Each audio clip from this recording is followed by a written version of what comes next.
It is the joy of any ambitious economy to attract as much foreign investment as it can. But what happens when that very same direct foreign investment becomes the source of conflict? Well, of course, this informs the basis of our conversation today here on Business Glide, touching matters foreign investments in a country that is Kenya. Of course, this comes in the backdrop of course, the ongoing talk in town, the China Square business enterprise getting into loggerheads with the government, and particularly with the trade CS, that is Moses Kuria. My name is Richard Mwenjem. Welcome to this show that touches on matters public policy and your #1 business show in Kenya. With me is the gentleman known as East Africa's most renowned public scholar and #1 sought after political analyst in Kenya. Today he's donning a polka dot red tie. Great to see you, sir. Herman Manyora. What's the occasion, sir? Oh, it's the Luo blood in me. You're trying to spread love at a time when demos are all over the country. Yes, we need love more than anything else. Right now. It's love that keeps humanity. Yes. But then how do you spread love to empty stomachs? We shall feed the stomachs. We shall? Stomachs will get food. After we've prayed for the rains. Beyond the prayers, there is effort from government and from opposition to ensure government is in check, living up to its promise. Getting the equilibrium right. Yes. All right, sir. Let's delve straight into today's conversation. If you've been following up on mainstream media news right now, it is no longer a hidden secret. It's in the public domain that one of our foreign investors owning the China Square business shop has actually been suspended for a little while. That is the licensing and all that, as the government tries to check issues therein. And all this is coming at a time when these particular investors brought very affordable prices to Kenyans. Kenyans actually congesting therein. They want the services from this Chinese entrepreneur. But then again, when the government suspends the operations of such an investment, don't you think it will bring the issues of xenophobia like it was in South Africa, whereby you have this hatred and kind of fear for investors, even if they're working for good? Government must always avoid the tragedy of knee-jerk reactions on any issue. What Kenya needs is a comprehensive policy on trade and on how it engages with the world, on how it operates within WTO, commerce and the rest, the East African region, and all the protocols they are in. So you can't just be a rogue government or a rogue minister. You wake up one day and say, this Chinese man is killing business. It can't work like that. Government must sit down and figure out what do we need to do? How do we create jobs? And you see, the minister is not even talking about flooding of Chinese goods in this country. No. He's talking about who is selling them. That is the cheap issue. Thinking. Eh? Cheap thinking. A minister cannot think like that. And that's why I've said repeatedly, the people who are ministers in the Ruto government are very good people. Some of them are my friends, very good friends of mine. But they cannot be ministers in a country.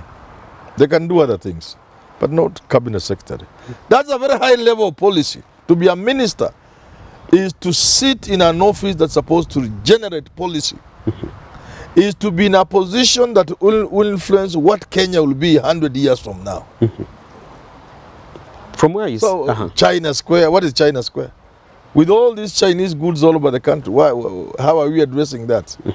Now that you're talking about how probably the minister in charge has handled the entire issue, do you pick concern with probably bilateral issues that might come with the entire issue?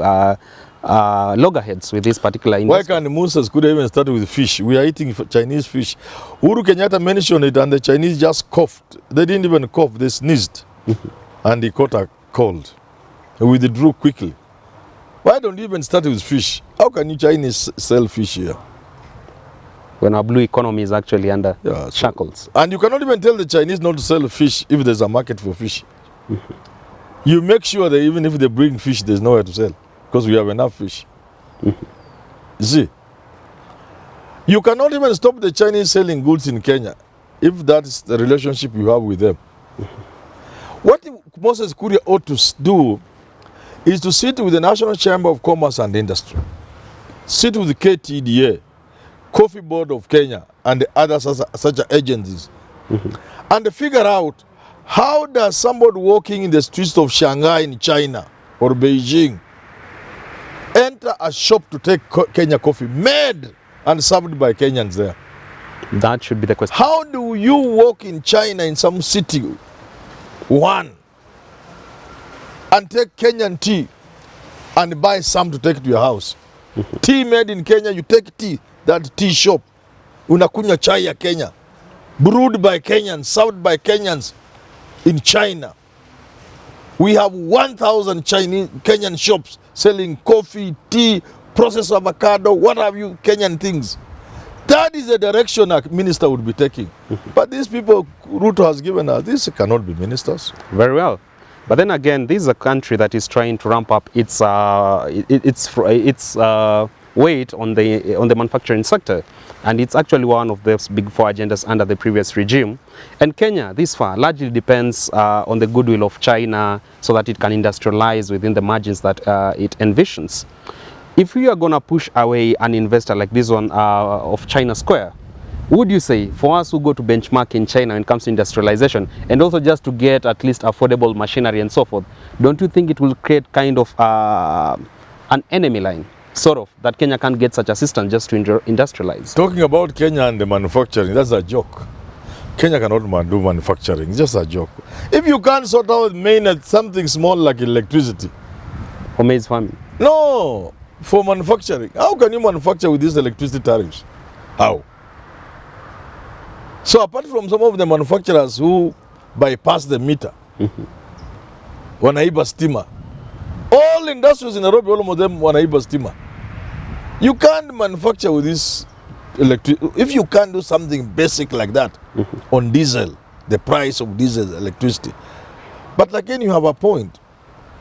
Because instead of Moses Kuria picking a war with the Chinese over a useless thing, why don't we take people to China to learn how to use modern machinery? Knowledge transfer. Yes.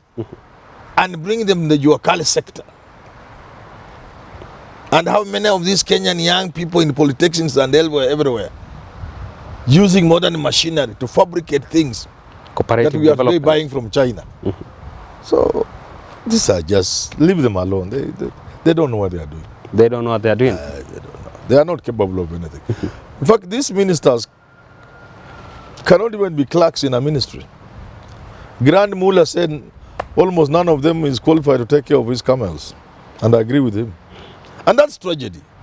Because a minister sits in an office that should make very serious decisions in terms of policy, to generate the ideas that will transform this country, that will create jobs. So with ministers like this, can they even create one job? Knee-jerk reactions, emotional outbursts and all that. Populism and... We wait to see. Then again, today we've seen traders, a section of traders from the Nyamakima business area, also those from Gikomba, and a number of SMEs therein.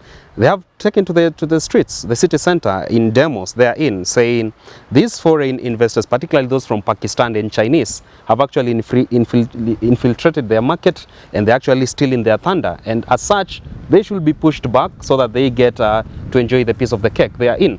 Do you support this argument from Nyamakima traders? Somebody else has said that what these traders are saying is that it is they who have the right to exploit Kenyans. They buy cheap goods in China and they want to make a killing. Supernormal profits. This Chinese business has created billionaires. They want to continue buying cheap things from China and overcosting them to Kenyans. So they are saying it's good for Kenyans to be exploited, but let us be the ones doing it. Point number one. Point number two, why in the whole discussion, if there's a discussion, I'm not seeing any anyway, in the whole suckers and shenanigans, where is the manufacturing angle? Where are we discussing on how we can produce some of these things that are coming from Kenya, from China? So that is not a question of who is bringing them, who is selling them. No. A discussion over which of these goods from China do we really need to import? Which ones can we produce? That should be the discussion. That should be the discussion if we are the ministers. But now we have junior clerks running ministries as ministers. A tall order for them to make They such. can't think. The thinking required today, in today's world, the thinking required in leadership and in management, many of these people you see around in all the sectors cannot do. The sooner Kenya realizes that the challenges of today in all across sectors require the best brains, the better for us. Otherwise, we will collapse as a system. We will collapse. Be it in management of our institutions of learning, be it in the ministries and government departments, parastatals, there must be a paradigm shift. We must know the only way a country today can move forward is if it taps into the knowledge industry. So people are talking about ending corruption. No, all those things will come second, third, fourth. The first thing that a country must do is to tap into the knowledge sector. Knowledge first. An economy that's not knowledge-driven economy cannot survive today. Cannot get afloat. A health sector that is not knowledge. I mean, a country like Kenya today, having gone through corona pandemic, you would expect we have given substantive amounts of money to research. Have we done that? Not yet. We are still not aware that no country can survive without using brains. And what the president now shows us, you don't need brains at all. Because if you are selecting a cabinet, it has to be the best the country can offer. Or even parastatal. I keep giving this example, and I'm dead serious because I love this country. If I'm president and I appoint my cabinet, 2 hours in that cabinet, somebody will resign. After 2 hours, the people will resign. Because maybe I will not have read them well. Because you can't be very sure about everybody. 2-3 hours, some people will walk out. Headache. Kichwa na kuma. Some of your excellency, thank you for the offer, but I can't manage. I'm tendering my resignation letter. I cannot manage. I cannot manage. Just like at the university. Some students pass mathematics, they get A. Then they come, they say they want to do mathematics or statistics or engineering. They realize ya sababu ya huko engineering si ya 2+2 hiyo walipata wanarudi political science kesho. Wanatoroka. I have had students third year coming to my class. So, why are you wasting your 3 years? Mwalimu imefika mahali block, mental block. I can't think beyond the highest is like high jump. Mathematics is like high jump. You know, you jump, then they add kidogo. It reaches a place you can't. Unaacha wengine waendelee. Interesting. So if a cabinet cannot generate the sort of thinking that can cause headache, it's not a cabinet. It's where the president just talks, then papers go around, then yes, then people take it here and leave.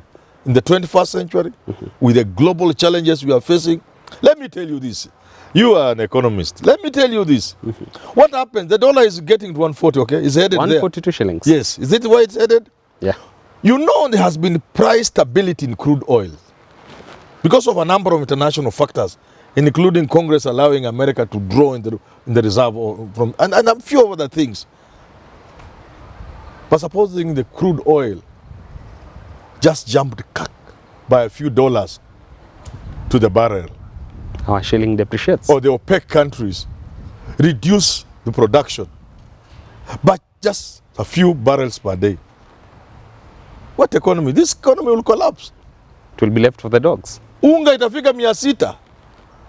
And that's why today, the forces that determine the cost of living in a country like Kenya are way beyond Kenya itself, way beyond the president. External factors. They are external factors. Even as Ruto was laughing about Ukraine and Russian war, and saying it was handshake, unga ni handshake, there was no dollar, oil. Pandemic. I know he was campaigning. Yeah, but today, supposing the next increment in crude oil prices, supposing it happens when drought is still on the way it is, we are doomed. The economy being in the state it is, and then there are few more dollars on the barrel on oil today. And the grain supply, remember the grain supply has been affected by the Ukraine-Russian war. The impact is about to be felt. Because then the people went into some strategic reserves. But now it is chuma kwa chuma. Chuma kwa? Chuma. In the next 6 months, People will take to The the grain, streets. international grain market is going to take a beating like no other. All these factors are going to impact on an economy like Kenya. And that's why I keep saying, when cabinet sits, it can't have people like Moses Kuria talking about China Square. If not Moses Kuria talking about China Square, and then do you have some sense of confidence on DP Rigathi Gachagua? Because he has said he's going to mediate on this issue, and actually he said he's so familiar with Nairobi trading. You saw his part with Sakaja the other day, and he has said even this issue with the Chinese investor is going to meddle on it. Do you have an ounce of confidence that DP will settle this? This is a policy issue. First, policy at national level. What is our policy on cheap imports in the country? Before we talk about who is selling what, at what price, what color they are, whether they are blue, green or yellow. Or what volumes they are. Or volumes. What is our policy on what should come here and should not come here? That's the first How does that sit with our relationship, bilateral relationship with China and the rest? Yeah, Pakistan and all. How do we operate within WTO and all these other things and commerce and the rest? You know, how do we tap into AGOA and the rest? You know, it's big thinking. It's not village thinking about China Square. That is village thinking. For that making is statements. Not village wisdom. Village pedestrian thinking. That is cheap. So whether Rigathi Gachagua joins the issue of China, no. Rigathi Gachagua is the deputy president, for heaven's sake. The interest of Kikuyu traders. They must generate a cabinet paper on the issue for short term, and then medium term, and then long term. Can we see ourselves not requiring a single shot from outside the country in 10 years? What Raila was talking about, and they quickly went to buy socks from. You can now see that cheapness. It is playing out. When Raila says the person selling Mutumba will be selling new cloth in this country and making better profits than from Mutumba, wanasema ameingilia Mutumba.